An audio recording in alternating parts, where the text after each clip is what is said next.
Gives me the great pleasure to present to you today Professor Milton Friedman. Thank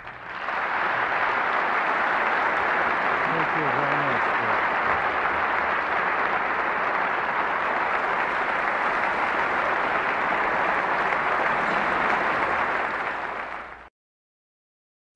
With respect to that title, which I admit leaves you wondering what it's all about, including me, I'll tell you what I really had in mind.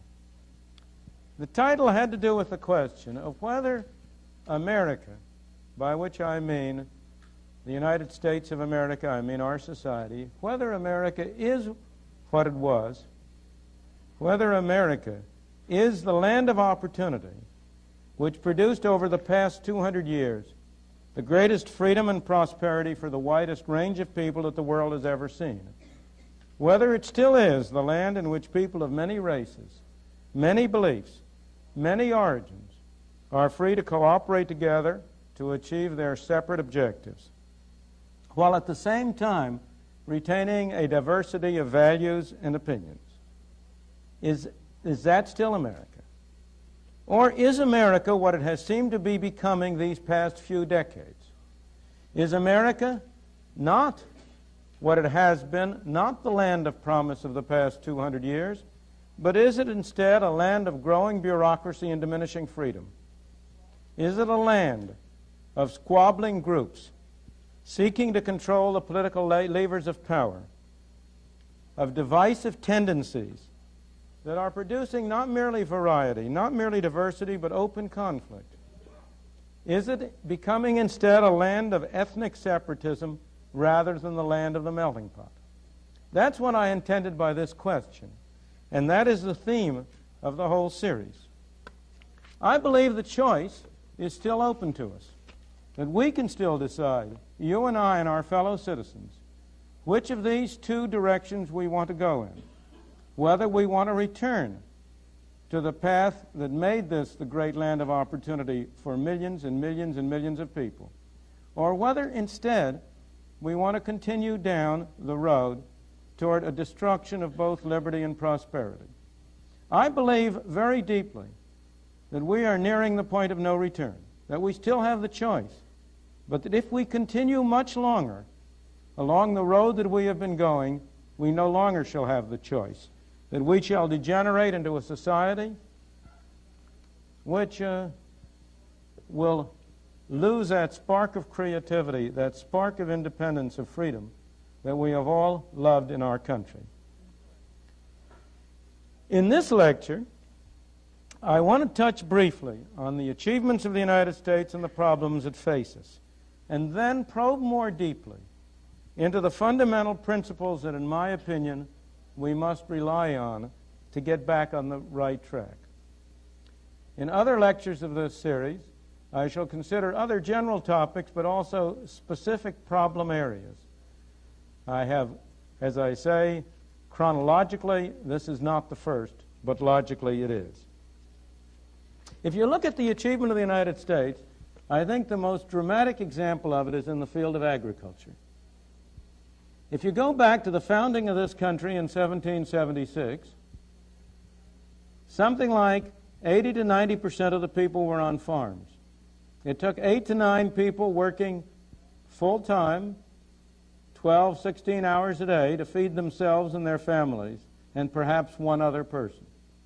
Today, fewer than 5% of the American people are on farms. One person today can feed himself and his family and 19 other and their families, and also have a great deal left to export abroad. That is really, in a nutshell, the miracle of America. In the modern idiom, if you say, what made that possible, the first tendency of somebody would be to say, well, it must have been that there was a pretty smart and all-sighted government that was directing people what to do, that organized people's resources. But you and I know that the countries in the world where they have that kind of a government organizing their agriculture still have 40 to 50% of the people on farms, and indeed are relying on us to feed them. And you know, and I know, that certainly for the first 150 and more years of this country's existence, government played a negligible role in this process. After all, it was not until 1928, total government spending in this country never exceeded 10% of the national income.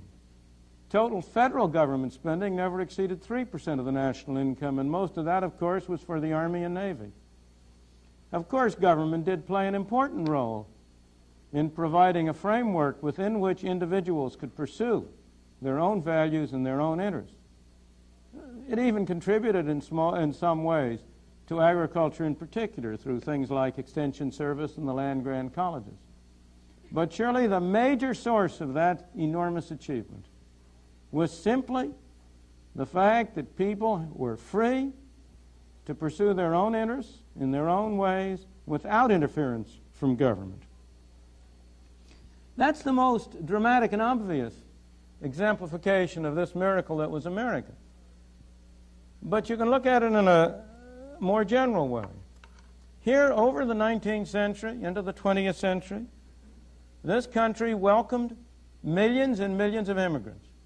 I suspect that most of the people in this room today are descendants, first-generation descendants, as I am, second- or third-generation descendants, that most of the people in this room are descendants of those immigrants who came to the United States from foreign lands with empty hands. I suppose there is a substantial exception, because I see a good number of you who are citizens of other countries, and you are not descendants of those. But you are the modern wave that we ought to be welcoming as immigrants, in the same tradition as the tradition which enabled the rest of us to get here. You had a flood of immigrants, of millions of them coming to this country. What brought them here? It was the hope of a better life for themselves and their children. And in the main, they succeeded. It is hard to find any century in history in which so large a number of people experienced so great an improvement in the conditions of their life, in the opportunities open to them, as the period of the 19th and early 20th century. What was the source of this great achievement? Well, as has already been implicit in what I've said, the first and most important source was a set of values, a set of institutions that left people alone to left people free to pursue their own interests according to their own lights. But there was another factor of enormous importance that we no longer have today in the same degree, and that was the existence of two oceans that enabled us to follow George Washington's excellent advice to steer clear of foreign entanglements. And that certainly played an enormous role in enabling us to have those institutions and those arrangements that could let people develop their capacities. The result of these two factors together was that tremendous growth in production of which I've already spoken. The freedom from foreign entanglements, the fact that we could devote our attentions to our domestic problems, the free institutions promoted an outpouring of initiative, of innovation, of invention in every area. That's the achievement of the United States. What is the basic problem of the United States today? The problem is that we are threatening to strangle this promise by government interference. Let me take as one example the feature I've already spoken of, free immigration. I have always been amused by a kind of a paradox. Suppose you go around and ask people. The United States, as you know, before 1914 had completely free immigration. Anybody could get on a boat and come to these shores, and if he landed on Ellis Island, he was an immigrant. Was that a good thing or a bad thing? You will find hardly a soul who will say it was a bad thing. Almost everybody will say it was a good thing. But then I suppose I say to the same people, but now what about today? Do you think we should have free immigration? Oh, no, they'll say, we couldn't possibly have free immigration today. Why, that would flood us with immigrants from India and God knows where. We'd be driven down to a bare subsistence level. What's the difference? How can people be so inconsistent? Why is it that free immigration was a good thing before 1914 and free immigration is a bad thing today? Well, there's a sense in which that answer is right. There's a sense in which free immigration, in the same sense as we had it before 1914, is not possible today. Why not? Because it is one thing to have free immigration to jobs. It is another thing to have free immigration to welfare. And you cannot have both. If you have a welfare state, if you have a state in which every resident is promised certain minimum level of income or a minimum level of subsistence, regardless of whether he works or not, produces it or not, well, then it really is an impossible thing. If you have free immigration in the way in which we had it before 1914, everybody benefited. The people who were here benefited. The people who came benefited. Because nobody would come unless he or his family thought he would do better here than he would elsewhere. And the new immigrants provided additional resources, provided additional possibilities for the people already here. So everybody could mutually benefit. But on the other hand, if you come under circumstances where each person is entitled to a pro rata share of the pot, to take the extreme example, or even to a low level of the pot, then the effect of that situation is that free immigration would mean a reduction of everybody to the same uniform level. Of course, I'm exaggerating. It wouldn't go quite that far, but it would go in that direction. And it is that perception that leads people to adopt what at first seem like inconsistent values. Look, for example, at the obvious, immediate, practical case of illegal Mexican immigration. Now, that Mexican immigration over the border is a good thing. It's a good thing for the illegal immigrants. It's a good thing for the United States. It's a good thing for the citizens of the country. But it's only good so long as it's illegal. That's an interesting paradox to think about. Make it legal, and it's no good. Why? Because as long as it's illegal, the people who come in do not qualify for welfare. They don't qualify for Social Security. They don't qualify for all the other myriads of benefits that we pour out from our left pocket into our right pocket. And so as long as they don't qualify, they migrate to jobs. They take jobs that most residents of this country are unwilling to take. They provide employers with workers of a kind they cannot get. They're hard workers, they're good workers, and they are clearly better off. If you ever want to know how what people prefer, the surest sign is how they vote with their feet. And there is no doubt how the braceros vote. They vote to cross the border with their feet, on their feet, or in any other way they can, by the thousands and perhaps millions, for all I know. Illegal immigration is fascinating because it shows not only the main point I'm trying to bring out now, how interconnected are the various aspects of freedom, how interconnected is the problem of governmental arrangements for welfare and governmental arrangements for immigration and other things. But it shows a very different point that's kind of a digression. And that is how bad laws make socially advantageous acts illegal, and therefore leads to an undermining of morality in general. This is an obvious example. So long as the migration from Mexico is illegal, it's socially advantageous. It's doing everybody good. But there are many, many other examples. The standard example of economists, of course, is tariffs or price control. If you have tariffs, smuggling is performing a socially virtuous and valuable act. And so you have smugglers who are now criminals. But they are people who are doing something that is good for everybody. The effect of this, again, you can go on and on. Price control and wage control has exactly the same effect, and so on down the line. If you have bad laws, you create a situation in which it is socially virtuous for people to break it. And this, in turn, breaks down respect for laws in general and plays a not negligible factor, in my opinion, in the decline in the attitude toward law obedience and morality in recent decades. But let me go back to my main theme, because I want to show how important these things are by a very simple and personal illustration. If the United States in the 1890s had had the laws that we now have, the laws supposedly to protect the worker, supposedly to protect the poor, if I existed at all today, I would be a citizen of the Soviet Union. That's not a prospect I would have relished. But my parents emigrated here in the 1890s. They were in their teens. My mother was 14 and my father was 16 or 17.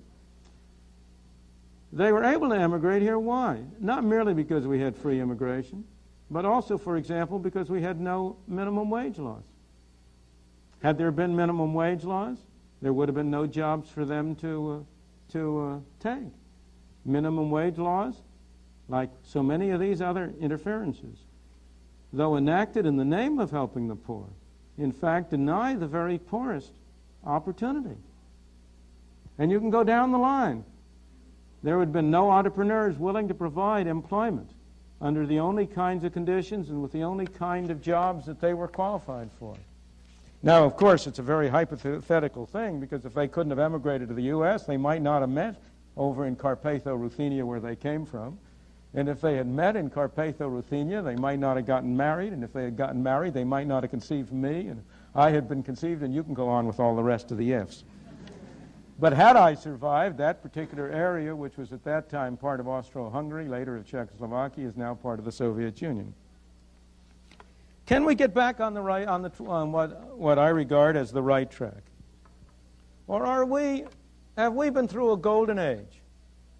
You know, I've always been fascinated by the story of golden ages in history. The fascinating thing about them is how brief they are. If you go back to the golden age of the 5th century BC in Greece, or you go back to the golden age in Rome, or go back to the several Elizabethan golden ages, or to the Renaissance, in each case, you have the same kind of phenomenon, a tremendous efflorescence, of flowering, of culture, of art, of industry, of architecture, of whatnot, for about 75, 100, 125, 150 years, and then somehow or other it all disappears. It's the same people, same Peloponnesian Peninsula, same land that was there before the Golden Age came, and that is there after the Golden Age disappears. Have we been going through such a process? Was the 19th and first half of the 20th century our Golden Age? Are we on the way down? Or is there still a possibility of our being able to resume and have a renewed, a repeated Golden Age? We have many great assets. We have the asset of great wealth accumulated as a result of 200 years of a large degree of freedom. We have enormous diversity in our population. We have great springs of initiative. And we have another feature that I can best bring out by referring to a crack that our chairman, George Stigler, made some 30 years ago. Shortly after the war, he and I, and as it happens, the third person in this auditorium, traveled together to Europe to attend a meeting in Switzerland. It was our first time in Europe, or his and mine. And we spent 2 or 3 days in England and London, and 2 or 3 days in Paris. And then, you know, George is quick in learning. And as we left Paris, George remarked, he said, you know, he said, I've discovered the fundamental difference between the English, the French, and the Americans. I should say we have been very much impressed in Britain by the extent to which England was being strangled by the law obedience of its people, and the queues were everywhere and so on, and we were impressed in France by how rampant the black market was. And so George's conclusion was, he said, you know, the fundamental difference is this. The English obey all laws, good, bad, or indifferent. The French obey no laws, good, bad, or indifferent. The Americans obey the good laws.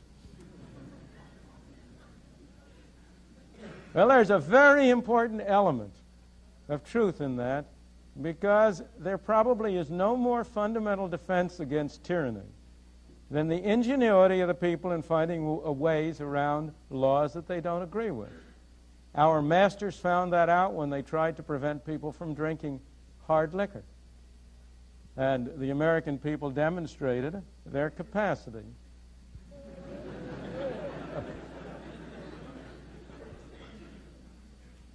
That is really an enormous source of strength.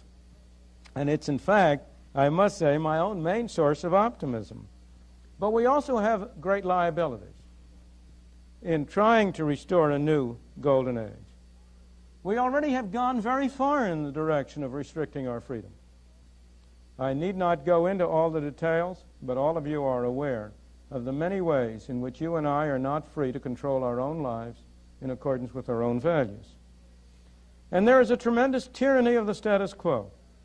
Each one of us will be very, very negative about the restrictions on freedom, except for those that benefit us. Now, that's a different story. It's far easier to get a law into effect than to repeal it, as we've all found out, because you always establish interest, vested interest, which is very hard for any of us to get back. So it's not by any means an easy task. But I think, and this is what I really want to talk mostly about today, to get back on the track, we need an understanding of the real nature of freedom, economic and political, and the interrelationship between the two.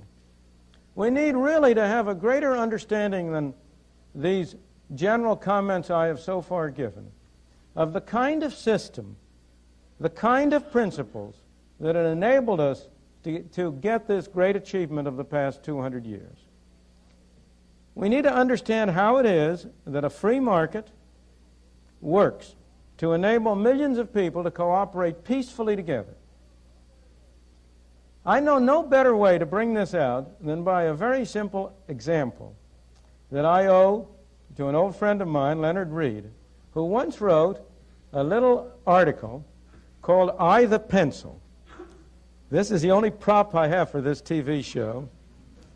As you can see, it's a plain yellow pencil. Said Leonard Reed in his article, you know, it's a funny thing, he said, there's nobody in the world who knows how to make a pencil. Now, that seems like a silly thing to say, isn't it? This is just the most obvious thing. It's only a piece of wood with something black in the middle and the little red tip at the end. What do you mean nobody knows how to make a pencil? Well, suppose you were to start to set out to make a pencil. First of all, you have to get some wood, don't you? Where do you get the wood? You have to go to the Pacific Northwest, probably, and cut down some trees. How do you cut down some trees? You have to have some saws to cut it with. Where do you get the saws? You have to have some steel. Where do you get the steel? You have to have a steel mill. In order to have the steel mill, you have to get the iron ore, and you can add all the rest. So in order to know how to make a pencil, you would have to know everything there is to know about how to start from iron ore and coal and get iron and convert it into saws and cut down trees. But that's only the beginning. This black stuff in the middle that we call lead isn't lead. It's graphite, I think. I'm not absolutely sure. And I am told it comes from some mines in South America. So in order to get that black stuff in between, you would have to take a trip down to South America and know all about how to extract graphite from the mines in South America. Now, this little red tip at the top, that's rubber. Where's it come from? Well, the major source of natural rubber is Malaya. That's quite another distance. And I don't know how many of you know that the rubber tree was not native to Malaysia. It was originally imported into Malaysia by private enterprises trying to make some money, and they transplanted it from somewhere in South America. I think it was Brazil, but I don't guarantee that. And they brought it over into Malaysia and established the plantations there and got this rubber. So somehow or other, in order to make a pencil, you'd have to know about the rubber. Now, there's a little brass tip around here, and I've run out of my own technological knowledge. I don't have the slightest idea where that comes from, though there are probably people in the audience who could tell us.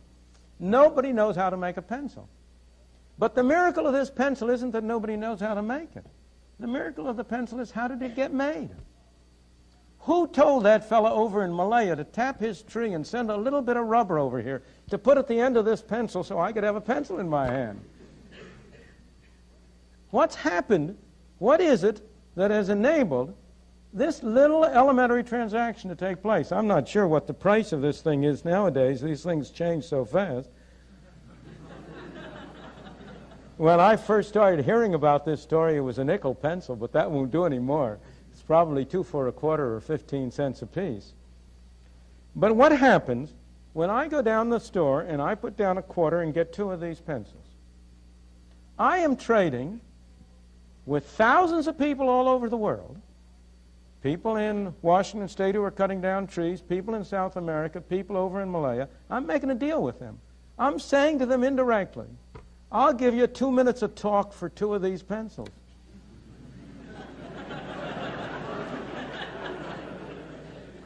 In fact, I hope I've underpriced myself in that calculation.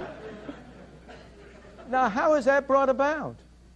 Is there some commissar sitting in some central office who is sending out orders to these people in Malaya, to these people in South America, to the people in Washington? How is it that they are led to cooperate with one another? That's the miracle of the price system.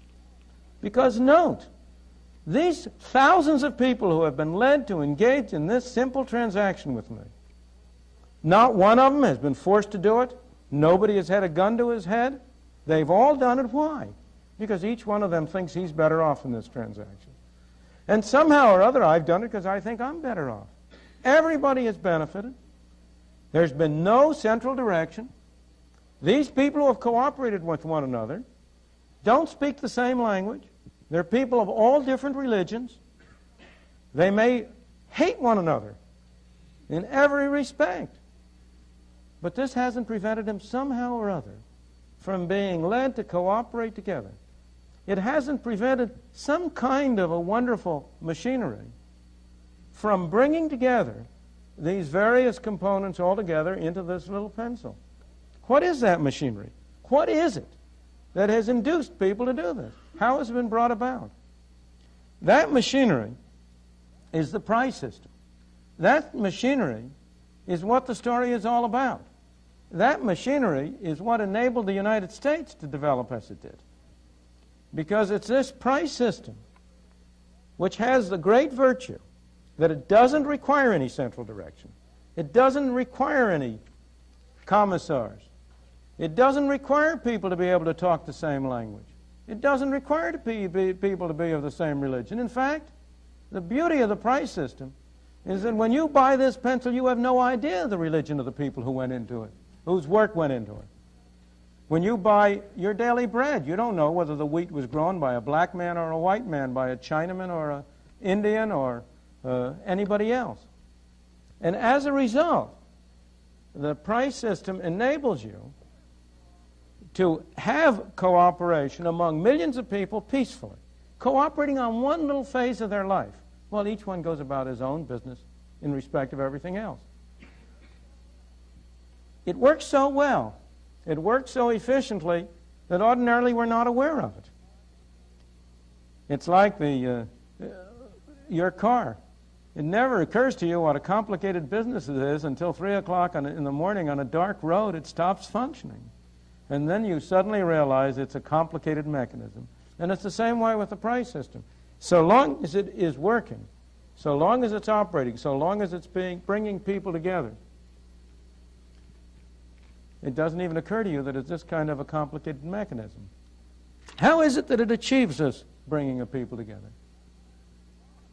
Fundamentally, at bottom, the essential idea of the price mechanism is that both parties to a transaction can benefit, provided it is voluntary and not coerced.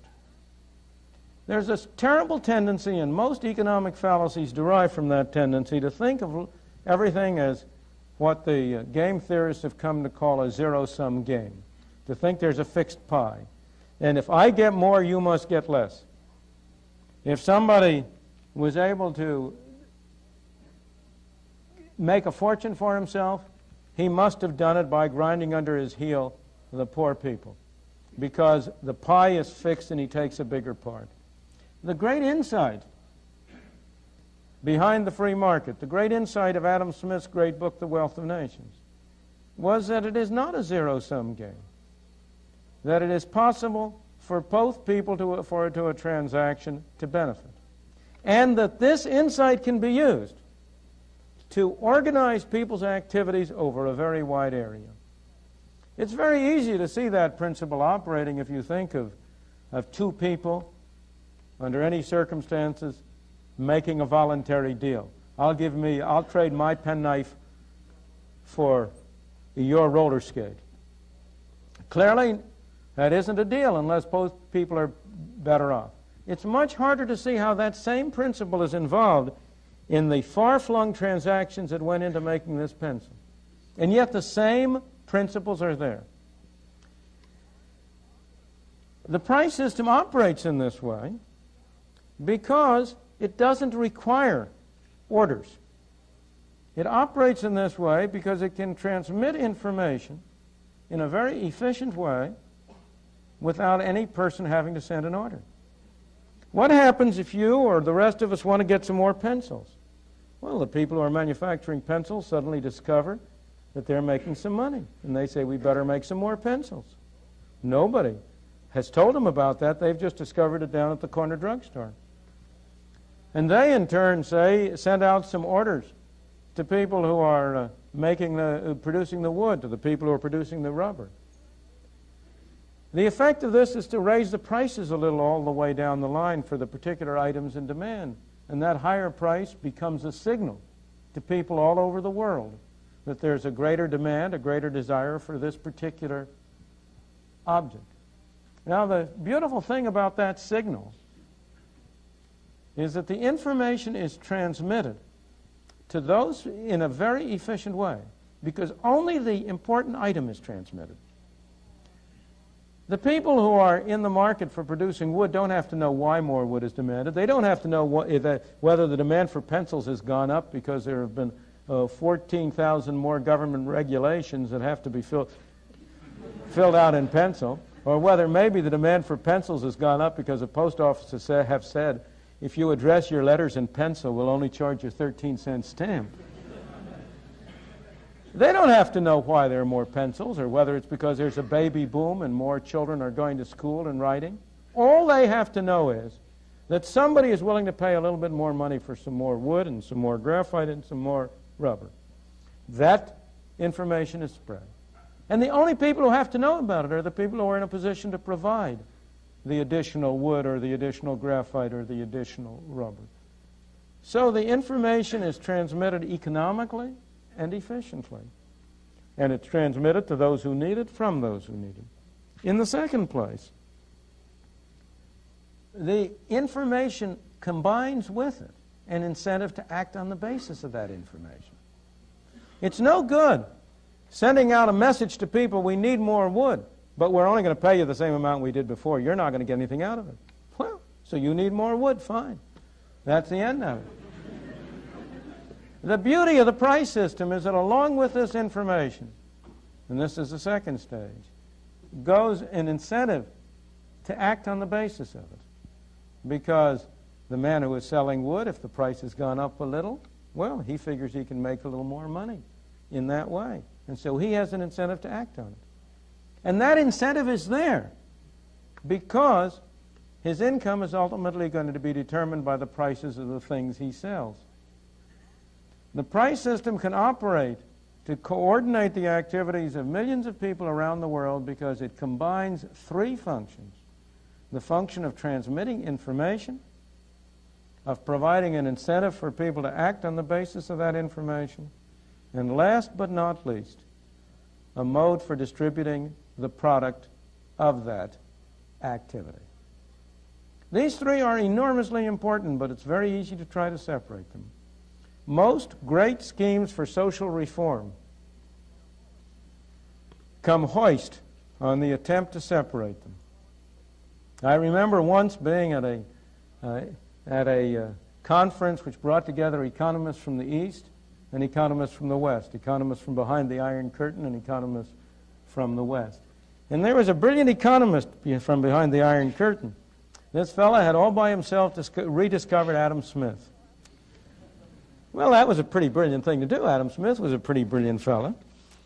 But the one thing that stopped him, and this was someone from Hungary as it happened, was that they kept trying to figure out how they could get the benefits of the first two functions of the price system without the benefit of the last. How you could get the benefits of the information and the incentive effects of the price system without also using it to distribute the income. And you will see that I have come back full circle to my paradox about immigration. Because that's exactly why in the modern kind of a welfare state, free immigration is not really feasible.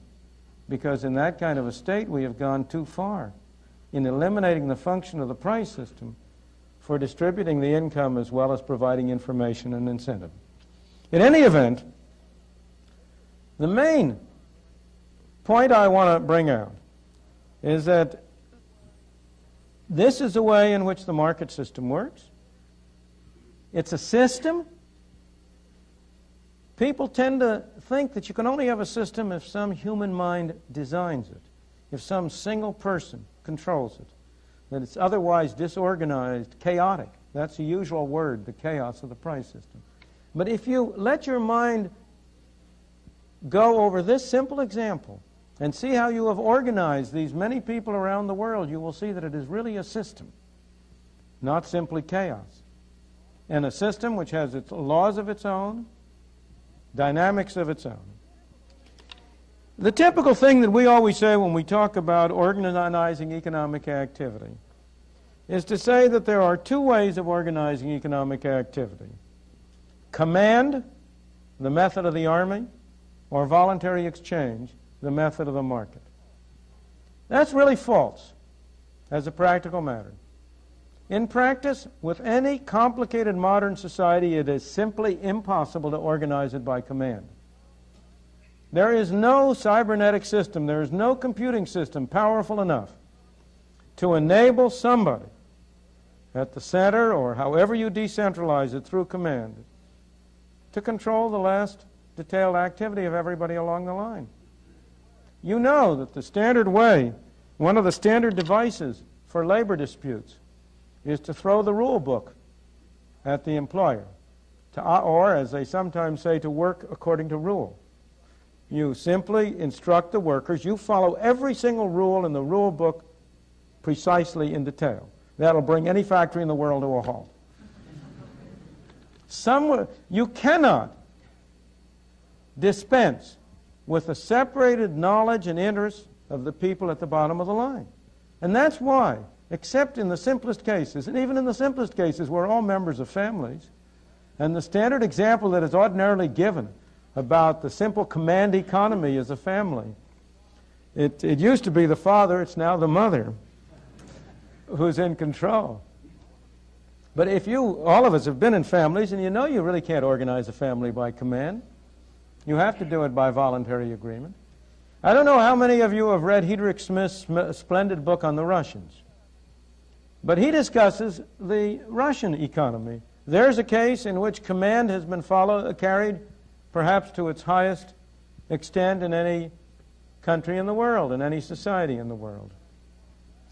But as he points out, mostly, Russia is really organized through voluntary exchange of one kind or another. As you all probably know, to go back to my first example of agriculture, something like 3% of the arable land in Soviet Union is in small private plots. The statistics are that something like a third of all the food of the country comes from that 3% of the arable land. I'm not saying it grows on it. I suspect it comes through it. The Russians are not without their ingenuity in getting around systems too. But much more beyond that. Smith points out that if something goes wrong with your electric light fixture, the last thing you'll do in the world is to call the government organization for the repair and maintenance of light bulbs. You will instead find a moonlighting fella who will come around in the evening and for a private side payment fix your electricity. Otherwise, you'll be without electricity for, well, an indefinite length of time. There is a flourishing voluntary exchange economy, but even more than that, within the factories, within the governmental arrangements, all the way down the line, you have to rely on people using their own initiative. So that, in fact, there is only one way in which any complicated society can be organized. But there is an enormous difference between a system in which that is permitted to be the dominant way and a system in which that way has to overcome the distorting influences of the commands. What you have in every society is fundamentally the use of voluntary exchange at the bottom. But if it is accompanied by an excess of attempted command, the combination of the two is tyranny and misery. The command produces a tyranny. And the most that voluntary exchange fighting against those commands can do is to prevent the misery from being absolute. It at least relieves the misery a little and allows the system to operate. Let me close by emphasizing that I've been discussing the role of the market in a free exchange, the role of freedom, economic freedom, and its connection with political, human, religious freedom. That the role of the market, this point I'm making about the market enabling you to separate the economic activities from the other activities, is what's essential to the maintenance of political and social freedom. But let me emphasize that I am emphasizing that because I think that's what we need more of. I am not arguing that government does not have a role. Of course it does. I am not an anarchist, but I am persuaded that the problem of our society today is too much government, not too little. Indeed, I am persuaded that government is failing to perform the functions which it alone can perform because we are trying to have it perform functions which it cannot perform. In Walter Lippmann's phrase, which I may say goes back to the 1920s, we are an over-governed society.